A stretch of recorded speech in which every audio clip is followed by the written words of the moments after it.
Blake Lively responded to a commenter on her Instagram post who suggested she and husband Ryan Reynolds had gotten divorced. Lively dismissed the rumors, saying they wish, and noting the couple are still happily married. The text mentions that Lively and Reynolds are both starring in highly anticipated new films, Lively in It Ends With Us, and Reynolds in Deadpool 3. There is speculation Lively may also appear as Lady Deadpool in Reynolds' film. In a recent interview, Reynolds joked about having more children with Lively, saying the more the merrier when asked if they want to expand their family of 4 kids. Reynolds also shared that his kids prefer his co-star Hugh Jackman's movies over his own, saying they watch The Greatest Showman more than his own films, and Jackman even acts out scenes with them. The main focus is on the status of Lively and Reynolds' marriage, their upcoming acting projects, and comments about their family life and kids. So I have to be very careful here, don't I? Yeah, I got a little wave there. I got this. Yeah, I see a little wave, so cute. So yeah, the more the merrier. Oh, and that little sign. As many little heartbeats as possible. Just running around, just wrecking stuff in the house. I love it. Let's have more. Shiloh Jolie-Pitt, the daughter of Angelina Jolie and Brad Pitt, has legally changed her name to drop her father's last name. She placed a newspaper ad in the Los Angeles Times announcing her intention to change her name from Shiloh Jolie-Pitt to just Shiloh Jolie. This name change comes over a month after Shiloh, who is now 18 years old, submitted paperwork to legally drop the Pitt from her hyphenated surname. Shiloh is personally funding the legal process to change her name, hiring her own lawyer. This follows similar name changes by Shiloh's siblings. Her sister Zahara dropped Pitt from her name, and her twin brother Knox uses only Jolie's last name. The name changes come amid an ongoing legal battle between Angelina Jolie and Brad Pitt over the sale of their shared French estate and vineyard. Jolie is seeking communications between Pitt and third parties about a 2016 plane incident that she alleges involved Pitt choking one of their children. We continue with the Hollywood couples, and this time we are going to move on to certain revelations made by Nicole Kidman.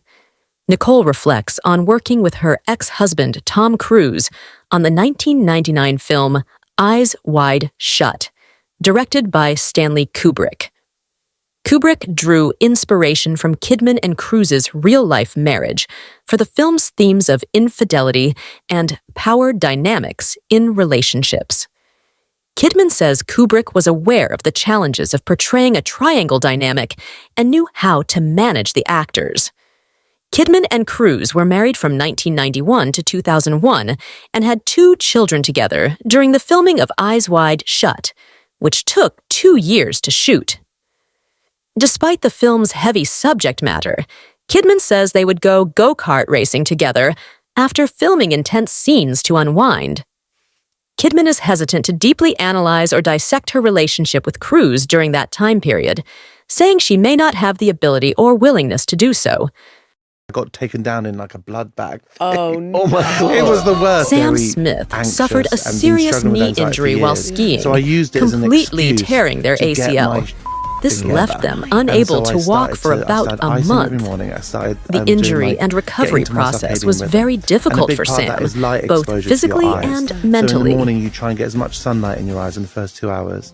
And then in the evening, you stay off your phone and try and basically live by candlelight for the last hour before you sleep.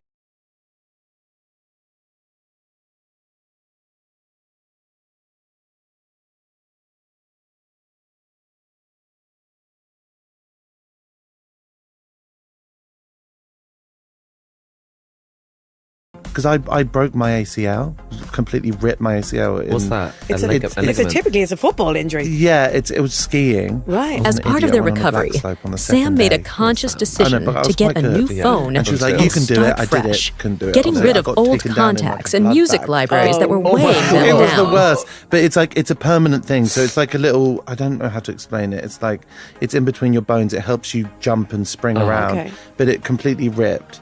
And I decided to go down the non-surgical route.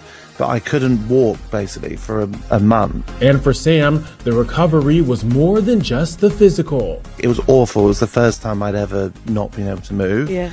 And I was holding on a bit of weight, and I was just... Sam has now disconnected from their phone and social media, finding themselves spending more time simply observing nature and their surroundings. So I actually just got rid of my phone, and I got a new phone.